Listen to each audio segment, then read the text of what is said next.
আসসালামু আলাইকুম ওয়া রাহমাতুল্লাহি ওয়া বারাকাতুহু। জুমার খুতবায় আমার বক্তব্যের বিষয় হচ্ছে রমজানের করণীয় এবং বর্জনীয়। এই বিষয়ে সংক্ষিপ্ত আকারে খুতবা প্রদান করার চেষ্টা করব ইনশাআল্লাহ। ওমা তাওফীকি ইল্লা বিল্লাহ, আলাইহি তাওয়াক্কালতু ওয়া ইলাইহি উনীব। রব্বি জিদনি ইলমা, রব্বি ইশরাহ লি সাদরি ওয়া ইয়াসসির লি আমরি ওয়াহলুল উকদাতাম মিন লিসানি ইয়াফকাহু কওলি। সম্মানিত উপস্থিতি, আমরা এসে পৌঁছেছি রমজান মাস, মহিমান্বিত একটি মাস, রহমতের মাস, নাজাতের মাস, বরকতের মাস, কোরআন নাজিলের মাস। খুব গুরুত্বপূর্ণ একটি মাসে আমরা এসে পৌঁছেছি। রমজানের আগের মাস তথা এখন চলছে যে মাস, এই মাস থেকে আমরা প্রস্তুতি গ্রহণ করব। নবী মুহাম্মদ রাসূলুল্লাহ সাল্লাল্লাহু আলাইহি ওয়াসাল্লাম রমজানের আগের মাস থেকে রমজানের প্রস্তুতি নিতেন, বেশি বেশি সিয়াম রাখতেন, বেশি বেশি দান সাদাকা করতেন এবং বেশি বেশি ভালো কাজ করতেন, কোরআন তিলাওয়াত করতেন, বেশি বেশি ইবাদত করতেন, রাত জেগে কিয়ামুল লাইল করতেন এবং দান সাদাকা করতেন এবং বেশি বেশি দান খায়রাত করতেন। মাহে রমজানকে নিয়ে আজকে আমার আলোচনা। সম্মানিত উপস্থিতি, আল্লাহ তাআলা কোরআনে বলেছেন ইয়া আইয়ুহাল্লাযীনা আমানু, এটি হচ্ছে সূরা বাকারার 183 নম্বর আয়াত। আল্লাহ তাআলা বলতেছেন ইয়া আইয়ুহাল্লাযীনা আমানু, হে ঈমানদারগণ। আল্লাহ সুবহানাহু ওয়া তাআলা ঈমানদারদেরকে লক্ষ্য উদ্দেশ্য করে বলতেছেন ইয়া আইয়ুহাল্লাযীনা আমানু কুতিবা আলাইকুমুস সিয়াম, তোমরা সিয়াম পালন করো। কুতিবা আলাইকুমুস সিয়াম, তোমাদের উপরে সিয়ামকে ফরজ করে দেওয়া হয়েছে। কামা কুতিবা আলাল্লাযীনা মিন ক্বাবলিকুম, যেমনিভাবে ফরজ করে দেওয়া হয়েছিল তোমাদের পূর্ববর্তীদের উপর, তোমাদের পূর্ববর্তী গোত্রদের উপর, তোমাদের পূর্ববর্তী বংশদের উপরে যেভাবে ফরজ করে দেওয়া হয়েছিল, ঠিক তেমনি ভাবে তোমাদের উপরে এই রমজানের রোজাকে ফরজ করে দেওয়া হয়েছে। এটা আল্লাহ সুবহানাহু ওয়া তাআলা বলতেছেন লাআল্লাকুম তাত্তাকুন। পরবর্তী আয়াতের শেষ অংশ হচ্ছে লাআল্লাকুম তাত্তাকুন, যেন তোমরা আল্লাহর ভীতি অর্জন করতে পারো, আল্লাহর ভয় অর্জন করতে পারো, তোমাদের মধ্যে তাকওয়া সৃষ্টি হয়। আল্লাহ সুবহানাহু ওয়া তাআলা প্রথম বলতেছেন ঈমানদার ব্যক্তিদেরকে লক্ষ্য উদ্দেশ্য করে বলতেছেন। আল্লাহ তাআলা বলেননি হে দুনিয়ার মানুষ সকল, আল্লাহ সুবহানাহু ওয়া তাআলা এই কথা বলেননি হে দুনিয়ার নারী জাতি, আল্লাহ তাআলা এই কথা বলেননি হে দুনিয়ার পুরুষ জাতি, আল্লাহ সুবহানাহু ওয়া তাআলা এই কথা বলেননি হে দুনিয়ার মুসলিম জাতি, আল্লাহ সুবহানাহু ওয়া তাআলা এই কথা বলেননি। আল্লাহ সুবহানাহু ওয়া তাআলা বলেছেন ইয়া আইয়ুহাল্লাযীনা আমানু, হে ঈমানদারগণ। আল্লাহ সুবহানাহু ওয়া তাআলা ঈমানদারদেরকে লক্ষ্য উদ্দেশ্য করে বলতেছেন, শুধুমাত্র যারা ঈমানদার তাদেরকে লক্ষ্য উদ্দেশ্য করে বলতেছেন ইয়া আইয়ুহাল্লাযীনা আমানু। এবার আমি আর আপনি বুঝবো কি করে যে ঈমানদার কারা? কারা ঈমানদার, কাদের ঈমান আছে, কাদের অন্তরে ঈমান আছে, কারা ঈমানদার আমরা কিভাবে বুঝবো?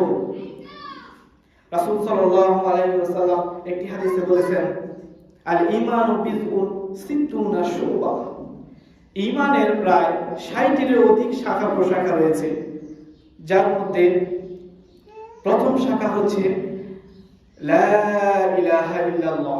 এটা হচ্ছে ঈমানের প্রথম শাখা, যা দিয়ে ঈমান চালু হয়, যা দিয়ে একজন মুসলমানের পরিচয় হয় প্রাথমিকভাবে। আর সবচেয়ে যে ছোট শাখা হচ্ছে কষ্টদায়ক বস্তু রাস্তা থেকে সরিয়ে দেওয়া, এটা হচ্ছে ঈমানের একটি সবচেয়ে ছোট শাখা। আল হায়া মিনাল ঈমান, রাসূল সাল্লাল্লাহু আলাইহি ওয়াসাল্লাম পরবর্তীতে হাদিসে বলতেছেন যে আল হায়া ফিল ঈমান, লজ্জাই হচ্ছে ঈমানের শাখা, লজ্জাই হচ্ছে ঈমানের একটি অঙ্গ। যার লজ্জা আছে তার ঈমানও আছে। আল হায়া ফিল জান্নাহ, আল হায়া মিনাল ঈমান, ঈমান ফিল জান্নাহ, লজ্জাই হচ্ছে ঈমান, ঈমানই হচ্ছে জান্নাত। যার লজ্জা আছে তার ঈমানও আছে, যার লজ্জা নেই তার ঈমানও নেই। সম্মানিত উপস্থিতি, আমি বলতেছিলাম যে ঈমানদার কারা? ঈমানদারদেরকে লক্ষ্য উদ্দেশ্য করে যেহেতু আল্লাহ তাআলা বলেছেন ইয়া আইয়ুহাল্লাযীনা আমানু, হে ঈমানদারগণ,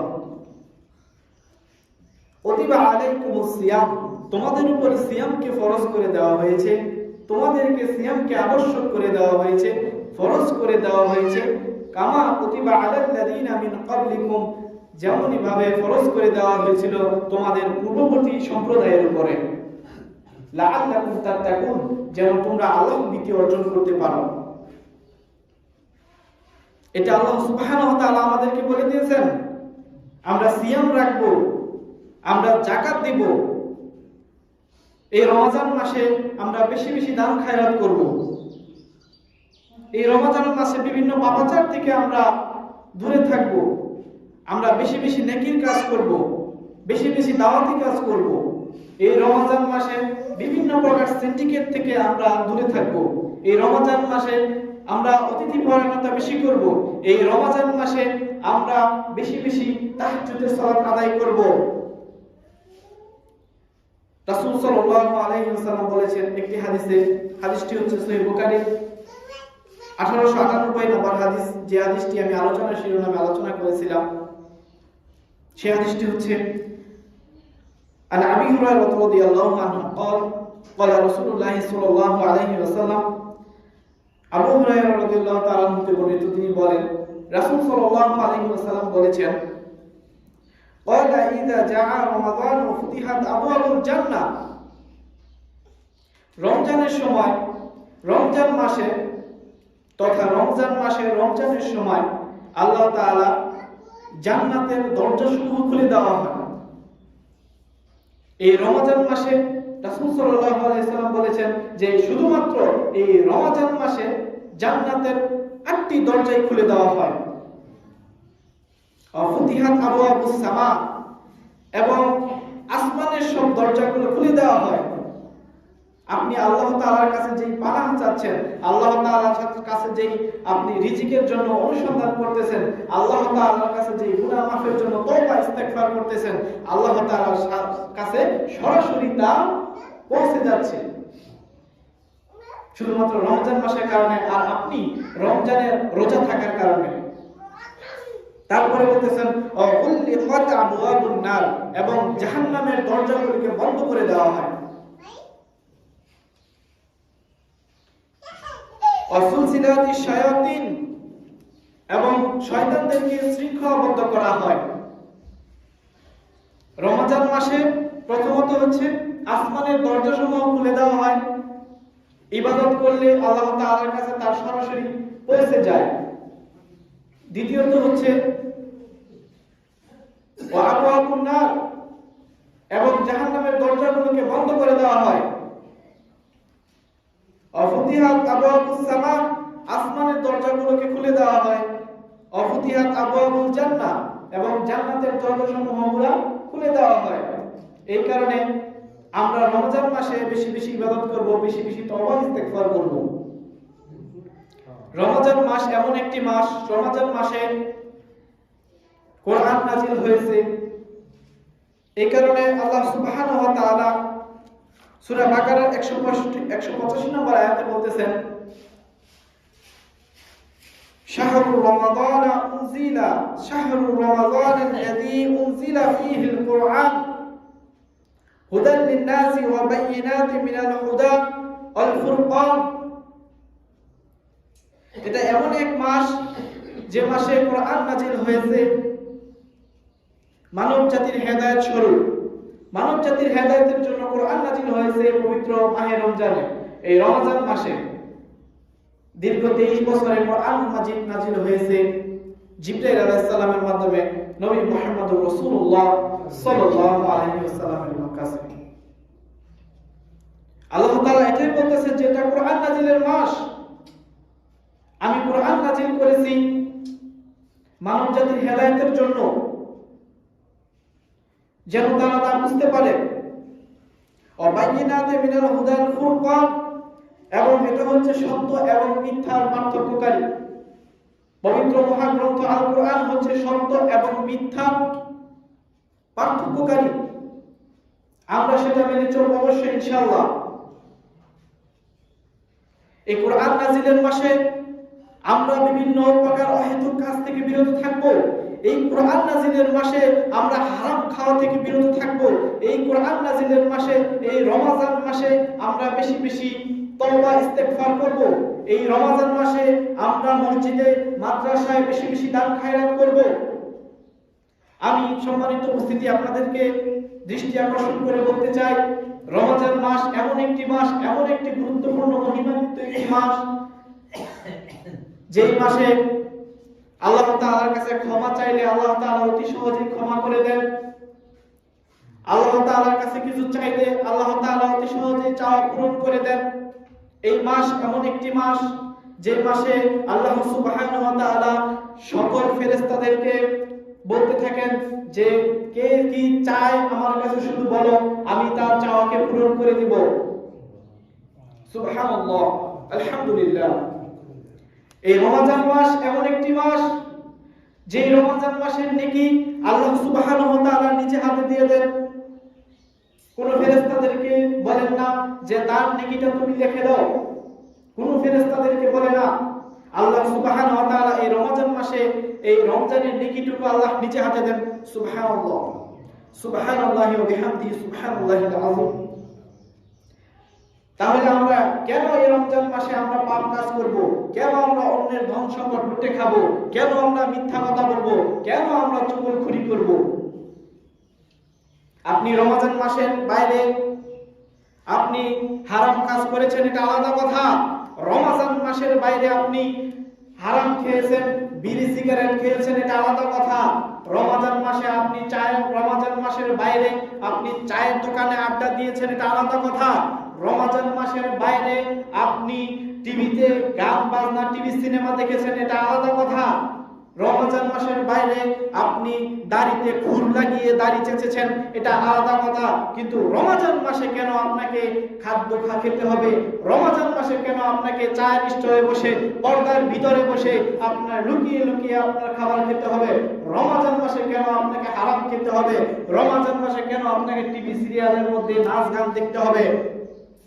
রমজান মাস এমন একটি মাস যে মাসে হারাম কাজ থেকে বিরত থাকতে হয়। রমজান মাস এমন একটি মাস যে মাসে সকল পাপাচার থেকে বিরত থাকতে হয়। সুবহে সাদিক থেকে শুরু করে সূর্যাস্ত পর্যন্ত সকল প্রকার পানাহার, স্ত্রী সঙ্গম এবং বিভিন্ন প্রকার অশ্লীল কথাবার্তা, মিথ্যা, অপছন্দনীয়, গোমরা, ফাহিশা কাজ থেকে বিরত থাকার নামই হচ্ছে সিয়াম। সিয়াম আরবি শব্দ, সিয়াম শব্দের অর্থ হচ্ছে বিরত থাকা। কোন ব্যক্তি যদি সালাত আদায় করে, সিয়াম রাখে, ওই ব্যক্তি বিরত থাকতে পারে অপকর্ম থেকে এবং আল্লাহ সুবহানাহু ওয়া তাআলার অকর্ম থেকে বিরত থাকতে পারে। যদি কোনো ব্যক্তি সালাত আদায় না করে সিয়াম রাখে, তাহলে ওই ব্যক্তির সিয়াম হবে না, ওই ব্যক্তির হবে রোজা। আমরা বাংলায় বলে থাকি রোজা। রোজা কথাটি কোরআনে এসেছে রমাদান হিসেবে এসেছে, কিন্তু রোজা শব্দের অর্থ হচ্ছে উপবাস থাকা। যদি রমজান মাসে কোনো ব্যক্তি সালাত আদায় না করে, রমজানের সিয়াম রাখে, ওই ব্যক্তির রমজানের সিয়াম হবে না, ওই ব্যক্তির রোজা হবে। কারণ সিয়াম শব্দের অর্থ হচ্ছে বিরত থাকা, আর রোজা শব্দের অর্থ হচ্ছে উপবাস থাকা। সকাল থেকে নিয়ে সন্ধ্যা পর্যন্ত, ইফতারি করার পর্যন্ত ঠিকই ছিল। যখন ইফতারি শেষ করলো, তখনই দেখা যায় চায়ের দোকানে গিয়ে সিগারেটে টান দিয়েছে, পানের সাথে জর্দা মিশিয়ে খেয়েছে। আপনি সালাত আদায় করেন না, আপনার জন্য কিসের সিয়াম? আপনার জন্য কিসের রোজা? আল্লাহ তাআলা নিজে হাতে এই নেকি দিবেন রমজান মাসের। নিজে হাতে নেকি দেওয়ার রমজান মাসে আল্লাহ এত গুরুত্বপূর্ণ, এত ফজিলতপূর্ণ একটি আমল যদি আপনার সালাত আদায় করা না থাকে, আমি এর আগেও খুতবাতে বলেছিলাম, যদি সালাত আদায় করা না থাকে, এমন একটি গুরুত্বপূর্ণ একটি কাজ, এমন একটি ফজিলতপূর্ণ একটি আমল যা আল্লাহ তাআলা নিজে এই নেকি লিখে দেন, যদি আপনার সালাত আদায় না করা থাকে তাহলে কোনো দিন এর কাজে আসবে না, এর কোনো কাজে আসবে না, এর কোনো নেকি পাওয়া যাবে না, সব নেকি এমনিতেই কেটে যাবে। এই কারণে বলতেছিলাম রমজান মাসে সকল পাপাচার থেকে দূরে থাকতে হবে আমাদেরকে, অবশ্যই সকল অপছন্দনীয় ফাহিশা কাজ থেকে বিরত থাকতে হবে যদি আমরা রমজানের সিয়াম রাখি। রমজানের সিয়ামের মধ্যে বর্জনীয় কয়েকটি কাজ আছে, এর মধ্যে একটি কাজ হচ্ছে মিথ্যা কথা পরিহার করা। আমাদেরকে অবশ্যই রমজান মাসে মিথ্যা কথা পরিহার করতে হবে, হারাম খাওয়া থেকে বিরত থাকতে হবে, তওবা করতে হবে বেশি বেশি। হে আল্লাহ, আমি বিগত 11টি মাস যেই পাপ করেছি, যেই পাপ কাজে লিপ্ত ছিলাম, আল্লাহ তুমি আমার এই 30 দিনের 30টা সিয়াম রাখার বিষয়ে 30টি সিয়াম রাখার এই কারণে, এই উসিলায় আল্লাহ তুমি আমার সকল পাপকে ক্ষমা করে দাও। এটা ইখলাসের সঙ্গে বলতে হবে এবং তাকদীরের সাথে বলতে হবে এবং বলতে হবে তাকওয়া নিয়ে, আপনার ঈমান নিয়ে আল্লাহ তাআলার কাছে সিয়াম রাখতে হবে, আল্লাহ তাআলার কাছে চাইতে হবে। সালাত আদায় করতে হবে 5 ওয়াক্ত ইখলাসের সাথে, হারাম খাওয়া থেকে দূরে থাকতে হবে, হারাম বর্জন করতে হবে, হালাল খাবার খেতে হবে। আল্লাহ রাসূল সাল্লাল্লাহু আলাইহি ওয়াসাল্লাম বলেছেন 3 শ্রেণীর উপরে জান্নাত হারাম। তার মধ্যে এক শ্রেণীর ব্যক্তি হচ্ছে সালাসাতুন ক্বাদ হারামাল্লাহু আলাইহিমুল জান্নাহ। 3 শ্রেণীর মানুষের উপরে আল্লাহ তাআলা জান্নাতকে হারাম করে দিয়েছেন, জাহান্নামকে অবধারিত করে দিয়েছেন। তার মধ্যে একজন ব্যক্তি হচ্ছে মুকবিলুল খামার, যে ব্যক্তি নিয়মিত নেশাদার দ্রব্য খাবার খায়, তার জন্য জান্নাত হারাম। আমি বলিনি এই কথা, বলেছেন নবী মুহাম্মদুর রাসূলুল্লাহ সাল্লাল্লাহু আলাইহি সাল্লাম বলেছেন। এর মধ্যে ব্যক্তি হচ্ছে বিড়িখোর, সিগারেটখোর, হেরোইনখোর, জর্দাখোর, আলাপাতাখোর, মাদকখোর, ইয়াবাখোর, ফেন্সিডিলখোর। আপনি যেটাই খান না কেন, হারামে জর্জরিত এমন দেহ, অপবিত্র, এই অপবিত্র দেহ কোনোদিন জান্নাতে যাবে না। যদি এই অপবিত্র দেহ নিয়ে কোন ব্যক্তির সিয়াম রাখে, ওই ব্যক্তির সিয়াম কাজে আসবে? কোনদিন এই ব্যক্তির কাজে আসবে না। ওই সিয়ামের, ওই উপবাস থাকার আল্লাহ তাআলার কোনো ঠেকা পড়ে নাই, আল্লাহ তাআলার কাছে কোনো দরকার নাই। আরো 2টি পয়েন্ট আছে, 2টি পয়েন্ট কি বলবো? আর 2টি পয়েন্ট হচ্ছে, একটি পয়েন্ট হচ্ছে সালাসাতুন ক্বাদ হারামাল্লাহু আলাইহিমুল জান্নাহ, 3 শ্রেণীর মানুষের উপর জান্নাত হারাম। আমি এক শ্রেণীর মানুষের কথা বলেছিলাম যারা নিয়মিত নেশাদার দ্রব্য খাবার খায়, মুকবিলুল খামার। দ্বিতীয়টি হচ্ছে আল-হাক্ক, যারা পিতামাতার অবাধ্য চলে, যারা পিতামাতার কথা শুনে না, পিতামাতাকে গালিগালাজ করে, তাদের উপরে জান্নাত হারাম। পিতামাতাকে দেখতে হবে কিয়ামত পর্যন্ত, মৃত্যুর আগ পর্যন্ত পিতামাতাকে দেখতে হবে। পিতামাতার মর্যাদা ক্ষুণ্ণ করা যাবে না, পিতামাতাকে গালিগালাজ করা যাবে না, পিতামাতাকে দেখতে হবে, তাদের সেবা যত্ন করতে হবে মৃত্যুর আগ পর্যন্ত। যদি কোনো ব্যক্তির পিতামাতার অবাধ্য চলে, যদি কোনো ব্যক্তির পিতামাতার কথা শুনে না, যদি কোনো ব্যক্তি পিতামাতাকে গালিগালাজ করে, পিতামাতাকে অকথ্য ভাষায় কথাবার্তা বলে, তাহলে রাসূল সাল্লাল্লাহু আলাইহি ওয়াসাল্লাম বলেছেন তার জন্য জান্নাত হারাম। ক্বাদ হারামাল্লাহু আলাইহিমুল জান্নাহ, তার জন্য জান্নাত হারাম। রাসূল সাল্লাল্লাহু আলাইহি ওয়াসাল্লাম বলেছেন হারাম, অবশ্যই হারাম। যদি এই হারাম কাজটা করে রমজান মাসে, ওই হারাম কাজটা করে রমজান মাসে সিয়াম থাকা অবস্থায় যদি এই হারাম কাজটা করে, তাহলে তার জন্য জান্নাত হারাম। কি করে তার সিয়াম পালন হবে, কি করে তার সিয়াম কবুল হবে আল্লাহর দরবারে? এরপরে পয়েন্ট হচ্ছে, দ্বিতীয় নাম্বার যে পয়েন্ট, ওই পয়েন্টটি হচ্ছে আল্লাহু যিকরু ফি আহলিল খাওয়াসা। ওই পরিবার কোনোদিন জান্নাতে যেতে পারবে না, ওই পরিবার কোনোদিন জান্নাতে যেতে পারবে না, ওই পরিবার কোনোদিন জান্নাতে যেতে পারবে না, ওই পরিবারের জন্য জান্নাত হারাম। রাসূল সাল্লাল্লাহু আলাইহি ওয়াসাল্লাম বলেছেন ওই পরিবারের জন্য জান্নাত হারাম, যেই পরিবারে বেহায়াপনা চালু আছে, পর্দা চালু নাই, যেই পরিবারে, ওই পরিবার। এবার বুঝেন আপনার কি হবে? আপনার স্ত্রী পর্দা করে না, আপনার মেয়ে পর্দা করে না, বেপর্দা হয়ে রাস্তাঘাটে চলাফেরা করে, আবার সালাত আদায় করে, রমজানের সিয়াম পালন করে। আল্লাহ রাসূল সাল্লাল্লাহু আলাইহি ওয়াসাল্লাম তো বলেছেন যে কদ হারামাল্লাহু আলাইহিল জান্নাহ, তার জন্য জান্নাতের দরজা একবারে বন্ধ হয়ে যাবে, তার জন্য জান্নাত হারাম করে দেওয়া হয়েছে। রমজান মাসে যদি সিয়াম রাখে, তো এমন কাজ যদি করা হয়, তার সিয়াম কতটুকু কবুল হবে তা আল্লাহ তাআলাই ভালো জানেন। এই কারণে আমি সম্মানিত উপস্থিতি, আমি বলতে চাই যে রমজানের সিয়ামরত অবস্থায় আমরা হারাম কাজ, বিভিন্ন পাপাচার কাজ থেকে আমরা বিরত থাকবো ইনশাআল্লাহ। রমজানের করণীয় এবং বর্জনীয় এই বিষয়ে কিছু বক্তব্য দেওয়ার চেষ্টা করব। এখন আপনারা মনোযোগ সহকারে শুনবেন। রমজানের করণীয় এবং বর্জনীয় এই ব্যাপারে 27টি করণীয় কাজ, আমাদের বর্জনীয় কাজ আমরা উল্লেখিত করব ইনশাআল্লাহ। রমজান মাসের প্রথম কাজ হচ্ছে আমাদের প্রথম করণীয় হচ্ছে চাঁদ দেখা। আমরা এলাকার মধ্যে এমনও যদি কোনো ব্যক্তি যেমন বাকি না থাকে যে রমজানের চাঁদ না দেখা যায়, এমনও কিছু ব্যক্তি যাতে করে বাদ না থাকে, বাকি না থাকে যে আমি রমজানের চাঁদ দেখি নাই, এমন যাতে কেউ বলতে না পারে সমাজের ভিতরে। প্রত্যেককে একজন হলো, সমাজের একজন ব্যক্তি হলো রমজানের চাঁদ দেখতে হবে, চাঁদ তালাশ করতে হবে। শুধু চাঁদ দেখা কমিটির উপর নির্ভরশীল হলে হবে না, চাঁদ দেখার পরে আমাদের কিছু দায়িত্ব এবং কর্তব্য রয়েছে। 2 নম্বর হচ্ছে আমি যেটা প্রথমে বলেছি যে সিয়াম রাখা। সিয়াম অবশ্যই রাখতে হবে, কারণ সিয়াম আমাদের উপর ফরজ করে দেওয়া হয়েছে। এই কারণে আল্লাহ তাআলা যেহেতু বলেছেন ইয়া আইয়ুহাল্লাযীনা আমানু, হে ঈমানদারগণ, কুতিবা আলাইকুমুস সিয়াম, তোমাদের উপর সিয়ামকে ফরজ করে দেওয়া হয়েছিল, কামা কুতিবা আলাল্লাযীনা মিন ক্বাবলিকুম লাআল্লাকুম তাত্তাকুন, যেমন ফরজ করে দেওয়া হয়েছিল তোমাদের পূর্ববর্তীদের উপর, যেন তোমরা আল্লাহ ভয়ভীতি তাকওয়া অর্জন করতে পারো।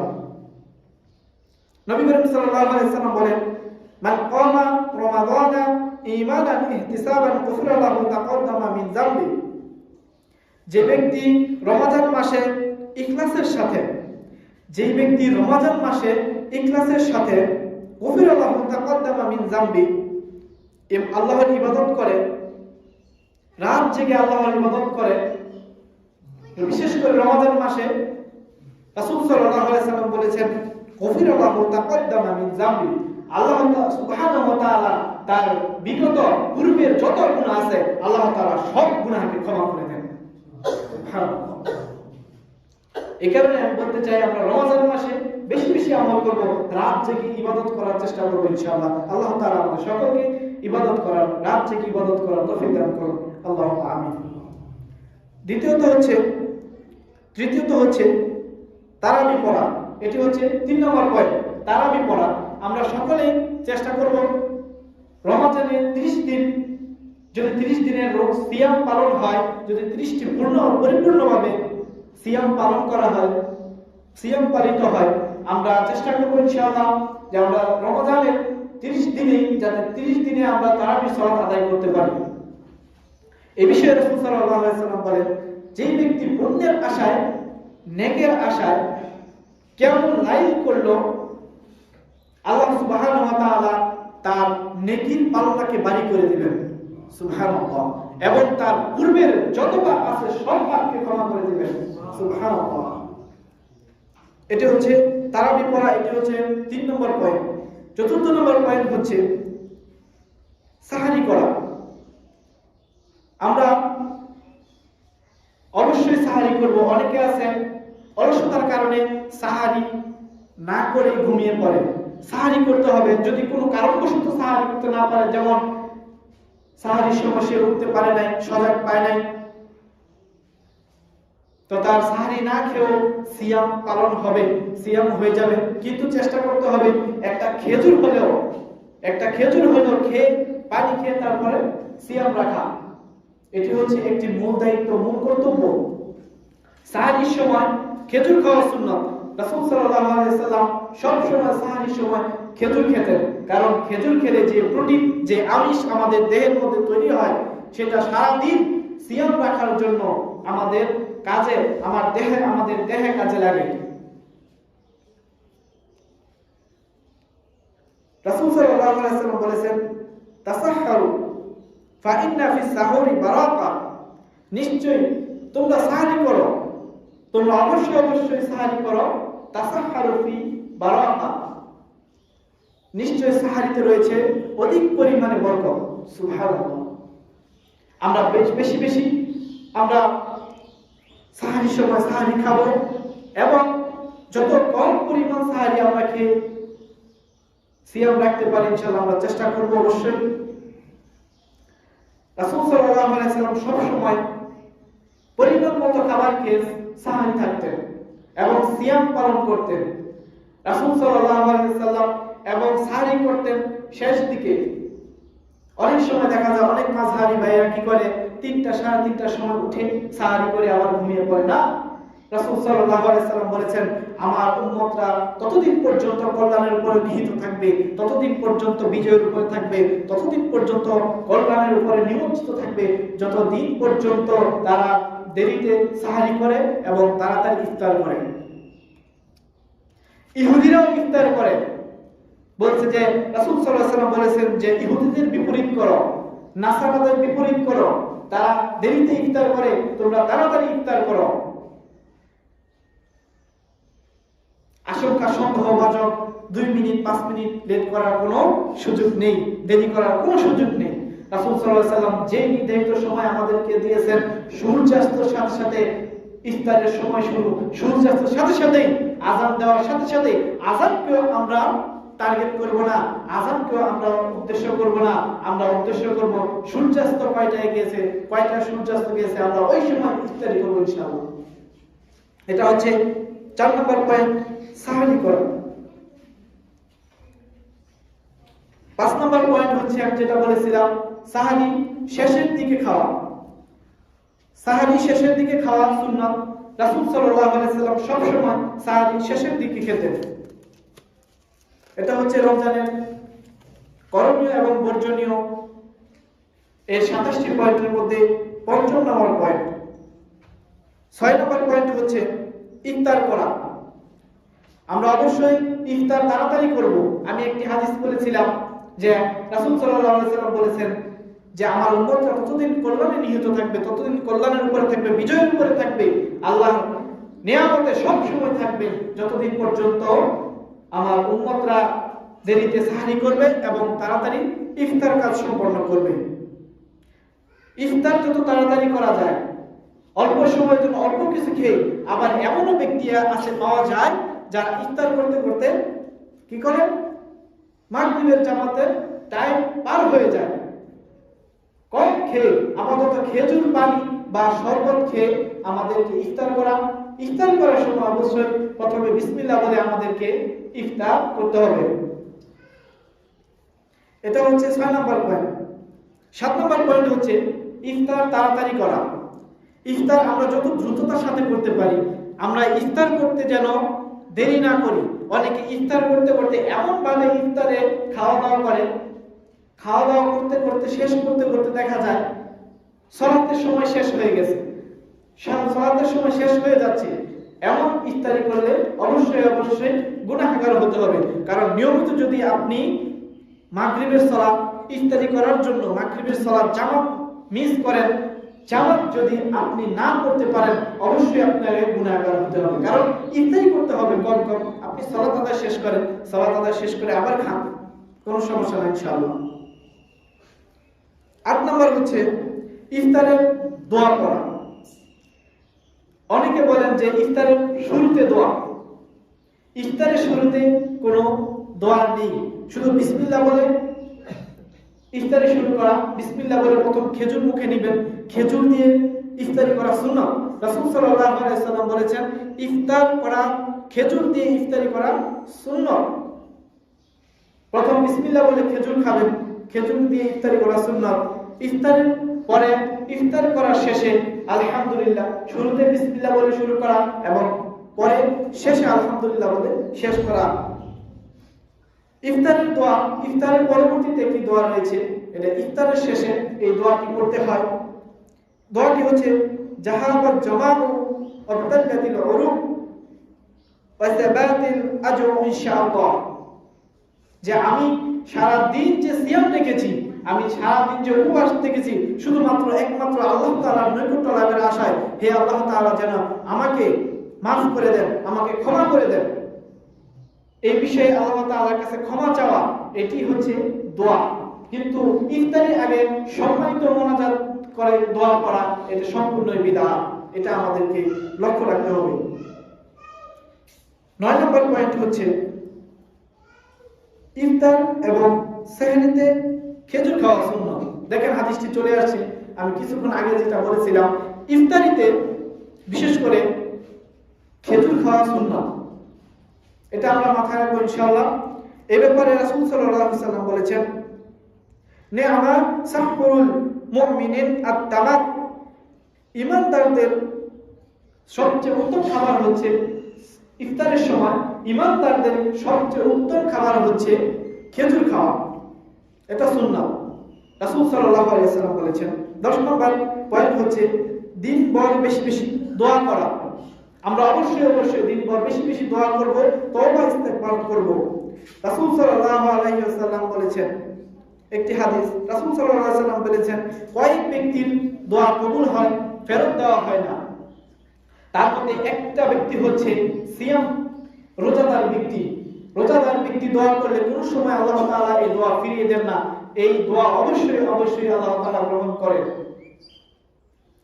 রাসূল সাল্লাল্লাহু আলাইহি ওয়াসাল্লাম বলেছেন, তার মধ্যে একজন ব্যক্তি হচ্ছে আসিয়াম, রোজাদার ব্যক্তি। রোজাদার ব্যক্তির দোয়া কখনোই আল্লাহ তাআলার কাছ থেকে ফিরিয়ে দেওয়া হয় না, আল্লাহ তাআলা সঙ্গে সঙ্গে কবুল করেন। সুবহানাল্লাহ। 11 নম্বর পয়েন্ট হচ্ছে সকল পাপাচার বর্জন করা এবং বিভিন্ন প্রকার অশ্লীল এবং অন্যায় কাজ থেকে বিরত থাকা। আমি আলোচনার শুরুতে যে কথা নিয়ে যে বিষয় নিয়ে আলোচনা করেছিলাম, যে আমরা অশ্লীল কথাবার্তা থেকে, মিথ্যা কথা থেকে আমরা বিরত থাকব এবং বিভিন্ন প্রকার আমরা অন্যায় অশ্লীল কাজ থেকে বিরত থাকব, সকল প্রকার পাপাচার আমরা বর্জন করব ইনশাআল্লাহ। 12 নম্বর পয়েন্ট হচ্ছে মিথ্যা পরিহার করা। আমরা যদি সিয়াম রেখে যদি মিথ্যা কথা বলি, রাসূল সাল্লাল্লাহু আলাইহি ওয়াসাল্লাম বলেছেন মিথ্যা কথা পরিহার করা। যদি কোনো ব্যক্তি মিথ্যা কথা বলে সিয়াম রেখে, তাহলে সিয়াম রাখা হয় না, এটা উপবাস থাকা হয়। মিথ্যা কথা বললে সিয়াম হালকা হয়ে যায়। নবী করিম সাল্লাল্লাহু আলাইহি ওয়াসাল্লাম বলেন, মান লাম ইয়ালাম কওলা আয-যুহুরি ওয়াল আমাল বিহি ফালাইসা লিল্লাহি হাযা আইয়াদ আত-তাওয়াউ ওয়া শারাকা। যে ব্যক্তি মিথ্যা কথা বা মিথ্যা কাজ বা কথা, যদি কোনো অন্যায় কোনো অশ্লীল কাজ করে, রাসূল সাল্লাল্লাহু আলাইহি ওয়াসাল্লাম বলেছেন ওই ব্যক্তির উপোস থাকা, ওই ব্যক্তির না খেয়ে থাকা আল্লাহ তাআলার কাছে কোনো দরকার নাই। ওই ইবাদত আল্লাহ তাআলার কাছে দরকার নেই, আল্লাহ তাআলার প্রয়োজন নেই। 13 নম্বর হচ্ছে ঝগড়া ফাসাদ থেকে বিরত থাকা। অবশ্যই ঝগড়া এবং ফাসাদ থেকে বিরত থাকতে হবে। সিয়ামরত অবস্থায় গালিগালাজ করা যাবে না, অকথ্য ভাষায় কথা বলা যাবে না, অশ্লীল কোনো কথাবার্তা বলা যাবে না, ঝগড়া করা যাবে না। সমাজতার মধ্যে সকল কিছু মীমাংসা করতে হবে। এটা হচ্ছে 13 নম্বর পয়েন্ট। রাসূল সাল্লাল্লাহু আলাইহি ওয়াসাল্লাম বলেছেন, যদি কোনো ব্যক্তি তোমাদের মধ্যে যদি কোনো ব্যক্তি ঝগড়া করতে আসে, তোমাদের কাছে যদি কোনো ব্যক্তি ঝগড়া করতে আসে, তখন সে যেন বলে ইন্নী সাইমু, আমি তোমার বিতর্কের জবাব দিতে চাচ্ছি না, আমি তোমার সাথে ঝগড়া করতে চাচ্ছি না, কারণ আমি আসসাইমু, আমি সিয়াম, আমি রোজা রেখেছি, আমি সিয়াম রেখেছি, তাই আমি তোমার সাথে তর্ক বিতর্কের সাথে লিপ্ত হতে চাচ্ছি না। এটা হচ্ছে 13 নম্বর পয়েন্ট। 14 নম্বর পয়েন্ট হচ্ছে ভালো কাজগুলো বেশি বেশি করা, বেশি বেশি দান খয়রাত করা, অন্যের উপকার করা এবং বেশি বেশি সমাজ কল্যাণমূলক কাজ করা, বেশি বেশি ভালো কাজে লিপ্ত থাকা। 15 নম্বর হচ্ছে তওবা ইস্তেগফার করা। বেশি বেশি তওবা ইস্তেগফার করতে হবে আমাদের। প্রত্যেক দিন সকাল থেকে নিয়ে সন্ধ্যা পর্যন্ত সিয়ামরত অবস্থায় বেশি বেশি তওবা ইস্তেগফার করতে হবে। নবী করিম সাল্লাল্লাহু আলাইহি ওয়াসাল্লাম বলেন, ওয়ালিল্লাহি ওয়াতাকাউ মিনান নার ওয়া যালিক কুল্লা লাইলা। রমজানের প্রতি রাতে আল্লাহ তাআলা জাহান্নামীদেরকে বিভিন্ন প্রকার জাহান্নাম থেকে আল্লাহ তাআলা মুক্তি দান করেন। সুবহানাল্লাহ। এই কারণে বেশি বেশি তওবা ইস্তেগফার করা।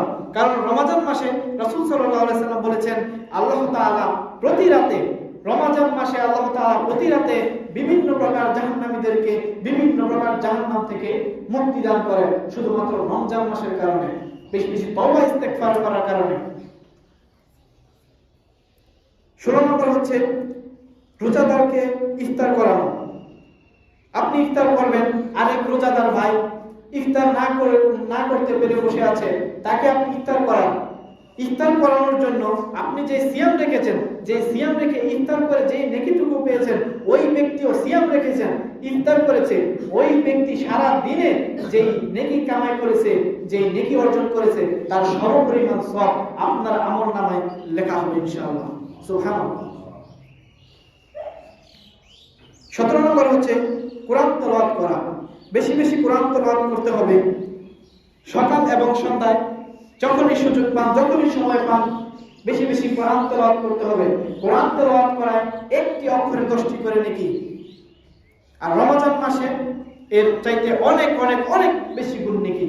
এই কারণে আপনাদের প্রত্যেককেই কোরআন তেলাওয়াত করতে হবে, আমাদের সকলকে কোরআন তেলাওয়াত করতে হবে। নবী করিম সাল্লাল্লাহু আলাইহি ওয়াসাল্লাম বলেন শাহরুর রমাদানা উনজিলা, আল্লাহ তাআলা বলেন শাহরুর রমাদানা আল্লাযী উনজিলা ফীহিল কুরআন। এটি হচ্ছে এমন একটি মাস যে মাসটি হচ্ছে কোরআন নাজিলের মাস। আমি কোরআনকে নাজিল করেছি মানব জাতি হেদায়েতের জন্য। এই আয়াতটি আমি কিছুক্ষণ আগে বলেছিলাম। এটি কোরআন নাজিলের মাস, তাই আমরা বেশি বেশি কোরআন তেলাওয়াত করব। এটা হচ্ছে 17 নম্বর পয়েন্ট। 18 নম্বর পয়েন্ট হচ্ছে কোরআন শোনাশুনি করা। একজন কোরআন তেলাওয়াত করবে, আরেকজন শুনবে। একজন কোরআন তেলাওয়াত করবে, আরেকজন কোরআন তেলাওয়াত শুনবে। এটা সুন্নাহ। রাসূল সাল্লাল্লাহু আলাইহি ওয়াসাল্লাম বলেছেন রমজান মাসে তোমাদের পারস্পরিক কোরআন তেলাওয়াত করো এবং কোরআন তেলাওয়াত তোমরা শোনাশুনি করো। এটা হচ্ছে রমজান মাসের গুরুত্বপূর্ণ একটি আমল। 19 নম্বর হচ্ছে দান সাদকা করা। দান সাদকা করা, বেশি বেশি দান করতে হবে, দান খায়রাত করতে হবে। বেশি বেশি রমজান মাসে বেশি বেশি দান করবেন। এই মসজিদে, প্রতি মসজিদে ইফতারের জন্য অনেক টাকা পয়সার দরকার হয়, অনেক টাকা পয়সা খরচ হয় এবং বর্তমান পরিস্থিতিতে বিভিন্ন দ্রব্যমূল্যের দাম অনেক বেশি। এই কারণে আপনাদেরকে দৃষ্টি আকর্ষণ করে বলতে চাই আপনারা বেশি বেশি দান করবেন, ইফতারের জন্য বেশি বেশি দান করবেন, যাতে করে পরিপূর্ণভাবে 30টা সিয়াম, 30 দিন সিয়ামে 30 দিন পরিপূর্ণভাবে মুসলিমরা ইফতার করতে পারবে। দান করার নেকি এত নেকি, আল্লাহ সুবহানাহু ওয়া তাআলা যেই নেকি দিয়ে জাহান্নাম থেকে রক্ষা করেন, মুক্তি দান করেন এবং তার জন্য জান্নাতকে অবধারিত করেন।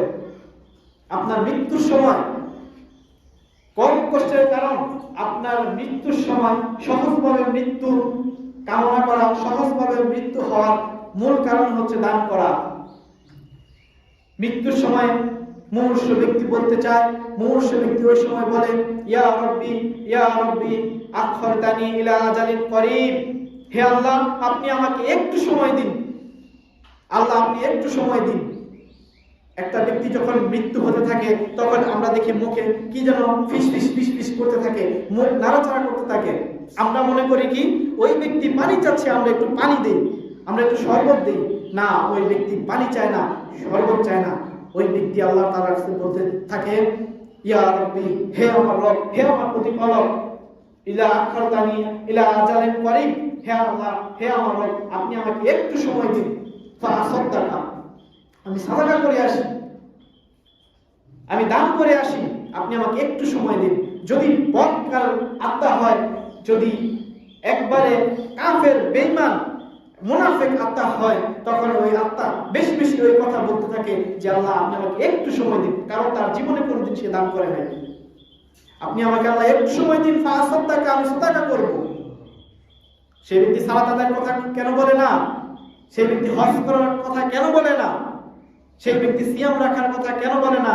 শুধুমাত্র কেন বলে যে আমি শুধুমাত্র সাদাকা করবো, আল্লাহ একটু সময় দিন আমাকে? কারণ সাদাকা করতে, দান করতে কোনো সময় লাগে না, অল্প সময়ের ভিতরে দান করা যায়। আপনি যদি বলেন আপনার ছেলেকে আব্দুল্লাহ, পাশের যে জমিটা আছে ওইটা এতিমখানার নামে দিয়ে দাও, 1 মিনিট টাইম লাগছে?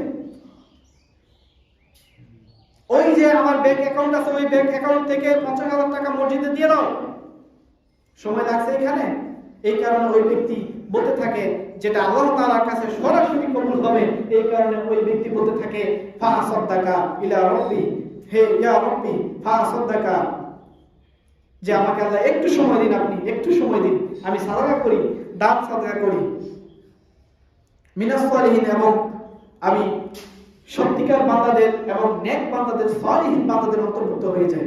এই কারণে আমরা বেশি বেশি দান সাদাকা করব।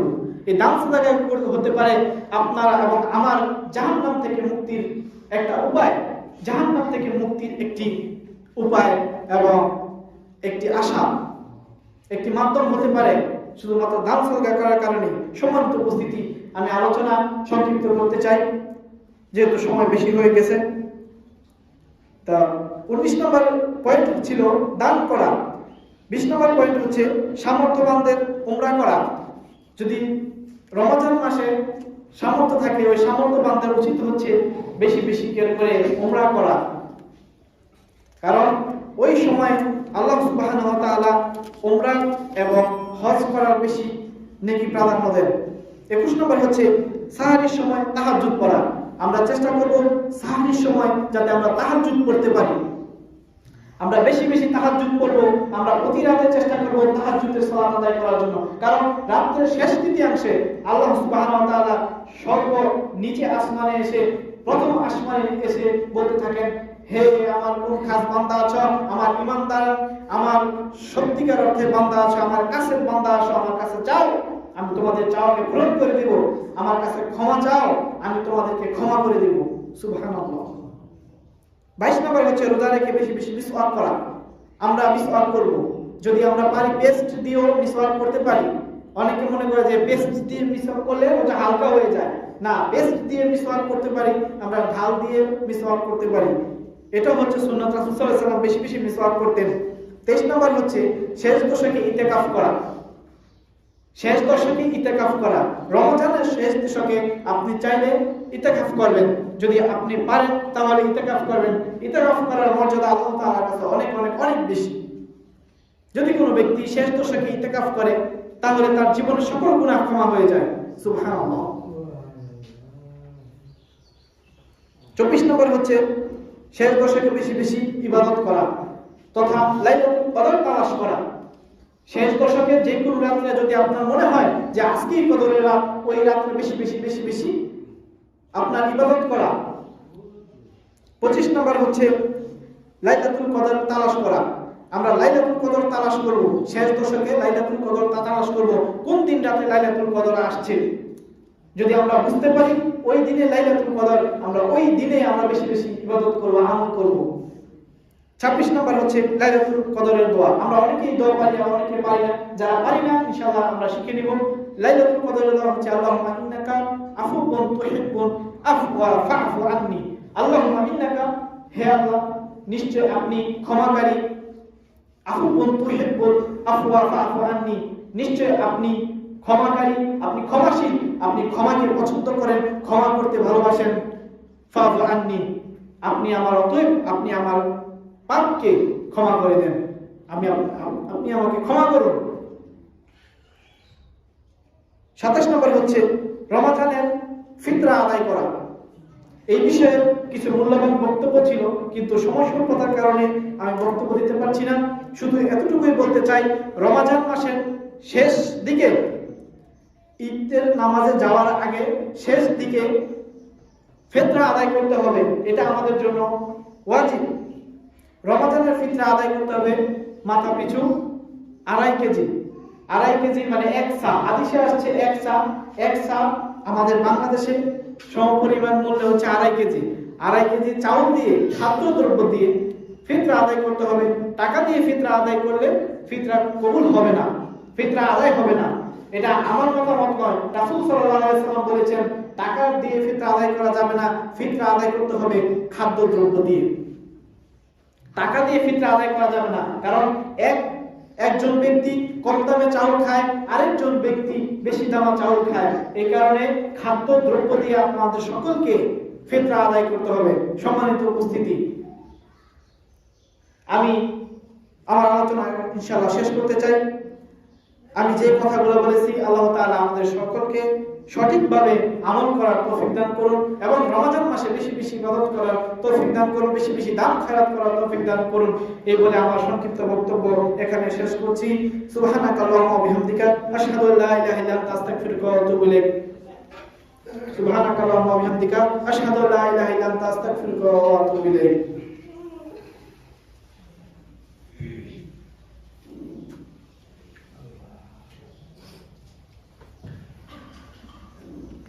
إن الحمد لله نحمده ونستعينه ونستغفره ونؤمن به ونتوكل عليه ونعوذ بالله من شرور أنفسنا ومن سيئات أعمالنا من يهده الله فلا مضل له ومن يضلل فلا هادي له وأشهد أن لا إله إلا الله وحده لا شريك له وأشهد أن محمدا عبده ورسوله اللهم صل على محمد وعلى آل محمد كما صليت على إبراهيم وعلى آل إبراهيم إنك حميد مجيد اللهم بارك على محمد وعلى آل محمد كما باركت على إبراهيم وعلى آل إبراهيم إنك حميد مجيد আমরা সকলে একটু দোয়া করি। ربنا آتنا في الدنيا حسنة وفي الآخرة حسنة وقنا عذاب النار رب ارحمهما كما ربياني صغيرا رب ارحمهما كما ربياني صغيرا رب ارحمهما كما ربياني صغيرا হে আল্লাহ, আল্লাহ আমাদের দুনিয়াতে আমাদের যাদের বাবা মা অসুস্থ রয়েছে আল্লাহ সকলকে আপনি সুস্থতা দান করুন। আল্লাহুম্মা আমিন। হে আল্লাহ, যাদের বাবা মা এই দুনিয়াতে বেঁচে নেই, মৃত্যুবরণ করেছে, আল্লাহ তাদের কবরকে আপনি জান্নাতের বাগান বানিয়ে দিন। সুবহানাল্লাহ। আল্লাহুম্মা আমিন। হে আল্লাহ, যারা যারা এই দুনিয়াতে এখনো বসবাস করতেছে, অনেক অভাবগ্রস্তের মধ্যে রয়েছে এবং অনেক দুর্ভিক্ষের মধ্যে রয়েছে, আল্লাহ তাআলা আপনি সকলকে অভাব অনটন মুক্তি থেকে মুক্তি দিয়ে আল্লাহ আপনি তাদেরকে শান্তি ফিরিয়ে আনুন। আল্লাহ তাদের অভাব অনটন আল্লাহ আপনি দূরীভূত করুন। আল্লাহুম্মা আমিন। হে আল্লাহ, আমাদের যুবক ভাই যারা আছে সমাজের মধ্যে, যারা দাওয়াতি কাজ চালিয়ে যাচ্ছে, আল্লাহ এই যুবক ভাইদেরকে আরো হায়াত তৈয়বা দান করুন এবং দাওয়াতি কাজ করার জন্য আল্লাহ আপনি তৌফিক দান করুন। আমিন। মসজিদে সকলে দান করবেন। আপনাদের ইমাম সাহেব আমাকে ফোন দিয়ে বলেছিল যে দানের ব্যাপারে, তা আপনারা মসজিদে বেশি বেশি দান করবেন। আপনাদের ইমাম সাহেব সম্ভবত এখানে প্রায় মোটামুটি আলহামদুলিল্লাহ ৭,০০০ টাকার মতো কালেকশন করেছেন। তো আপনারা যে যা দিবেন আপনারা দিবেন এবং নাম সহ লিখিয়ে আপনারা দান করবেন, বেশি বেশি দান করবেন। সামনে রমজান মাস, এই রমজান মাসে ইফতারের জন্য অনেক টাকা পয়সা দরকার হয়, অনেক টাকা পয়সা খরচ আছে। এখন বর্তমানে দ্রব্যমূল্যের দাম অনেক বেশি, এই কারণে আপনারা বেশি বেশি দান সদকা করবেন। আল্লাহ তাআলা আমাদের যেন দান সদকা করার, বেশি বেশি সদকা করার, দান করার তৌফিক দান করেন। আল্লাহুম্মা রাব্বানা রহমহুমা কামা রাব্বায়ানি সগীরা سبحانك ربك رب العزة عما يصفون وسلام على المرسلين والحمد لله رب العالمين